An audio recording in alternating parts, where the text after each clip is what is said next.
como si nunca lo hubieras tenido. Tenga controlado por dónde ha pasado el dinero, entre ahorrar y no ahorrar todos los meses. Pero ¿cómo organizar los gastos del mes? ¿Cómo administrar mi dinero si gano poco?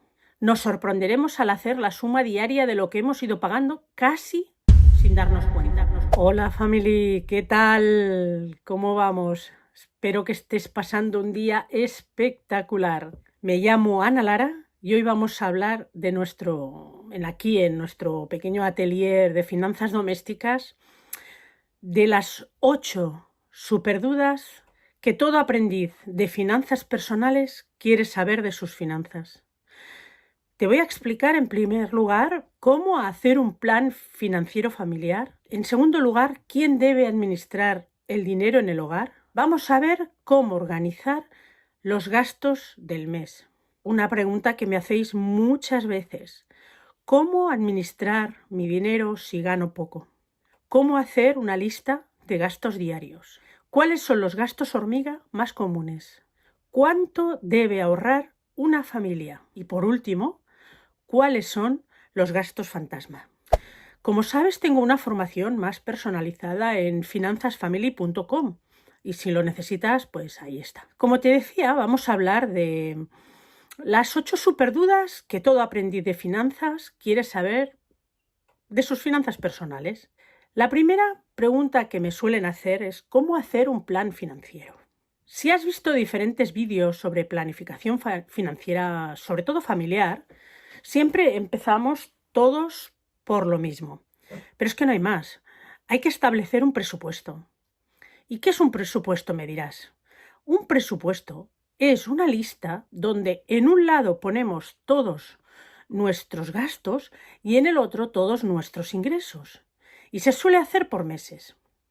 Cuando ya tienes el presupuesto, ya sabes por dónde van los tiros de tu economía. Si gastas más de lo que ganas, si gastas todo lo que ganas o si gastas menos de lo que ganas. El presupuesto es la clave fundamental para administrar tus ahorros y que estos vayan creciendo todos los meses.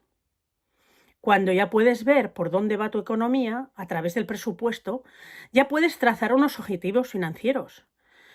¿Y a qué le llamamos objetivos financieros? Pues estos no son más que las cosas con las que tú siempre sueñas, pero que no logras alcanzar. A través de los objetivos puedes marcarte qué deseas cambiar, por ejemplo, el coche. Y para ello destinas una parte del ahorro para lograrlo. También puede ser para empezar un plan de estudios pues para tus hijos, para que tengan dinero suficiente para ir a la universidad cuando llegue el momento. Ya sé que muchas y muchos me decís que ahorrar es difícil, pero en verdad no, siempre es mejor ahorrar algo que nada, sobre todo al empezar con las finanzas y tal. Cuando se nos hace más cuesta arriba, porque cuando no tenemos la costumbre, siempre esperamos a final de mes para guardar lo que nos sobra, pero ahí es donde lo haces mal. Es mejor siempre programarse. ¿Y qué quiere decir, por ejemplo, programarse o prepagarse? Pues prepagarse es en cuanto te llega el ingreso de la nómina, de la pensión o de lo que sea, lo primero que tienes que hacer es separar la parte que tienes pensado para ahorrar y olvidarte de él, como si nunca lo hubieras tenido. Y por último, pero no menos importante, para gestionar las finanzas familiares, es establecer tu patrimonio y saber a cuánto asciende. El patrimonio es el resultado de restar las cosas que tienes o que te deben con las cosas que tú debes. Puede que salga positivo o negativo, pero de momento no nos va a preocupar, porque vamos a hacer una planificación para que todos los meses vaya estando más a nuestro favor. El hecho de que salga positivo o negativo quiere decir que aunque tengas un piso, un coche y algún dinero en el banco, no quiere decir que tengas patrimonio. Porque si en el otro lado de la lista aparece que tanto el piso como el coche todavía lo estás pagando, pues además de la tarjeta de crédito y algún préstamo más, pues eso quiere decir que probablemente te salga negativo el patrimonio. En los comentarios hazme saber si alguna vez has hecho el cálculo de tu patrimonio y si ahora mismo podrías especificar cuál es el valor total de lo que tienes. Una vez que hayamos establecido un plan con objetivos, es hora de nombrar un financiero en la familia, respondiendo a la pregunta de quién debe ser el responsable de gestionar las finanzas en el hogar. Sabemos que hay muchos tipos de hogares en los que si es de un solo miembro, pues él o ella y ya está. En caso de que sea una pareja, siempre habrá uno o una que no le importe tanto gestionar las finanzas y el otro o la otra que le parezca más pesado, pues ese no lo hace, hará otras cosas. En ese caso, debería ser la persona que se comprometa a anotar los gastos diarios, a plasmarlos en el Excel o en la app que hayan descargado y que todos los meses tenga controlado por dónde ha pasado el dinero, cuánto se ha gastado, cuánto se ha ahorrado y en qué partidas se ha destinado tanto lo uno como lo otro. También es cierto que todos los meses debería haber una pequeña reunión familiar para hablar estos temas, cerrando un mes y estableciendo los objetivos del próximo. En este punto del vídeo, si ves que te gusta el contenido, puedes suscribirte a mi canal y darle a la campanita para que te avise de todos los nuevos vídeos que vaya sacando. Y así no te perderás ninguno. Como te decía, un miembro familiar es el encargado de llevar la gestión de las finanzas. Pero, ¿cómo organizar los gastos del mes? Básicamente es con una plantilla de Excel. En ella deberemos poner todos los gastos fijos que tenemos, como el agua, la luz, la hipoteca, el colegio de los niños y las niñas, etc. Gastos imprescindibles que sabemos que son fijos. Si además llevas un sistema de sobres, también lo tendremos en cuenta como gastos fijos del mes.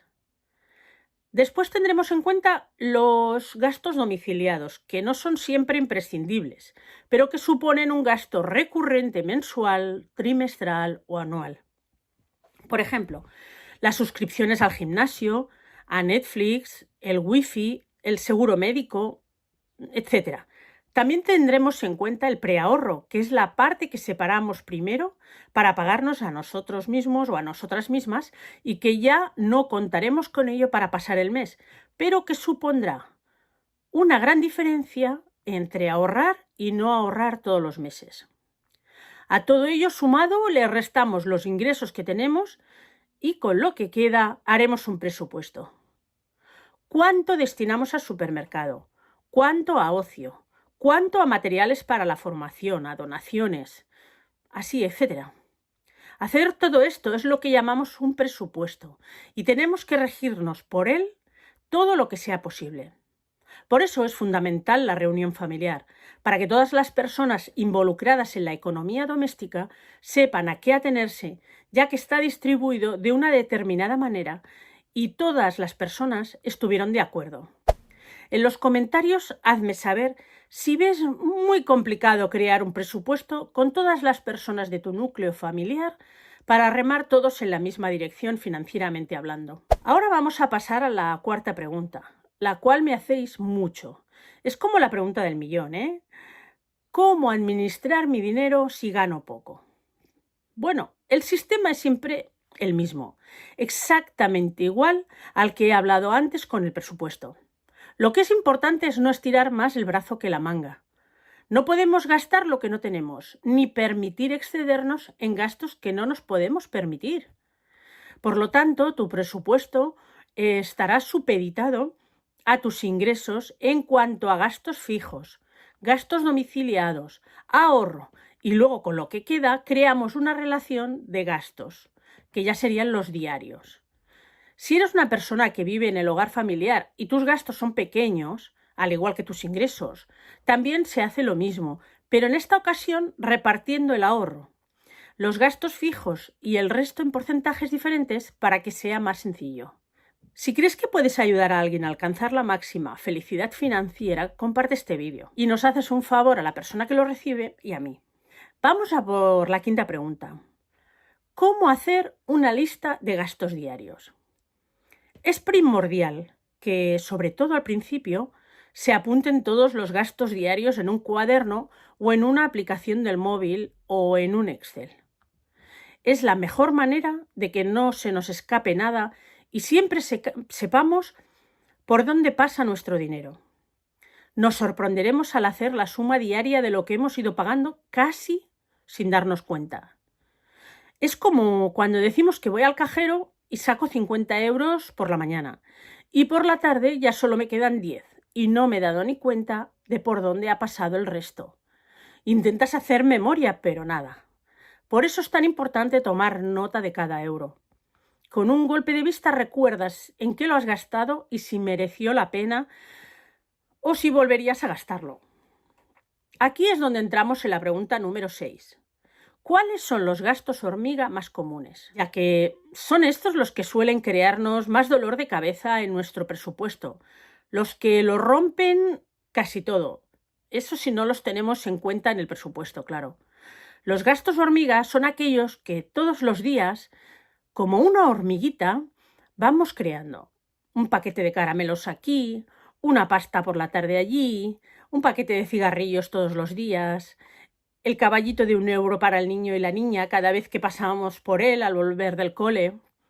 Estamos hablando de pequeñas cantidades que parece que no van a tener ninguna importancia, pero que sumadas hacen la diferencia en, por ejemplo, una mejor alimentación en la compra semanal, con productos de mejor calidad, o el ahorro que siempre decimos que no podemos hacer porque no nos llega.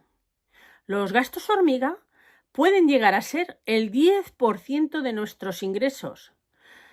Que si, por ejemplo, hablamos de ingresos de 1.200 euros al mes, esto equivaldría a 120 euros mensuales que se van en cuentagotas todos los días sin darnos cuenta. Aquí es cuando respondemos a la 7ª pregunta. ¿Cuánto debe ahorrar una familia? Siempre y por norma general estamos hablando de un 10% mensual. Ya sabemos que al principio de gestionar nuestras finanzas parece mucho, pero a poco debemos empezar por hacer esfuerzos, ir haciendo cambios en nuestra vida e ir aumentando este porcentaje hasta alcanzar nuestro objetivo. Igual nos lleva un año, pero no pasa nada. Lo importante es empezar. Tener ahorros supone una gran diferencia en la tranquilidad familiar para poder asumir nuestra vida y sobre todo para los gastos sorpresa que siempre hay. Es la diferencia entre la estabilidad y la seguridad. Sobre todo cuando pueden ser necesidades que no pueden esperar a que cobremos el mes que viene y que no tengamos que endeudarnos. Sobre todo con nadie, para pedir prestado, como por ejemplo emergencias médicas, reparaciones de vehículos o de electrodomésticos, o momentos críticos en los que estamos desempleados. El ahorro es primordial para vivir con tranquilidad. Como digo, para lograr el ahorro también es importante tener en cuenta la última pregunta. ¿Cuáles son los gastos fantasma? Estos gastos son aquellos que por una razón u otra pagamos todos los meses por si acaso. Estamos hablando de la cuota mensual del gimnasio, de Netflix, de Spotify, de juegos del móvil, megas del móvil que no se gastan nunca, etc. Son gastos que nos cuesta mucho quitar porque siempre tenemos la esperanza de que nos llegue el momento de su beneficio. Un juego que te descargas que pagas todos los meses porque al principio era muy divertido y ahora ya no juegas, pero que si te das de baja perderás lo que habías conseguido hasta ahora. La cuota del gimnasio, que al principio ibas casi todos los días y que quieres volver a ir, pero que no tienes tiempo, o no tienes ganas, o hace frío, o hace calor. O los megas en el móvil que pagas de más, que nunca se agotan y ni te acercas a agotarlos, pero por si acaso un día necesito tirar de ellos y no los voy a tener.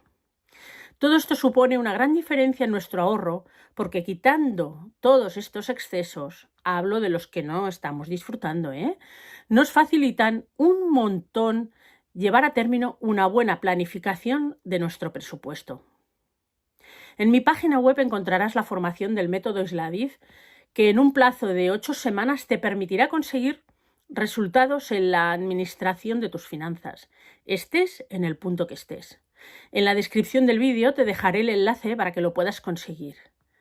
Espero haberte ayudado e inspirado. Pronto vendrá otro vídeo, no te lo pierdas y te deseo una vida abundante.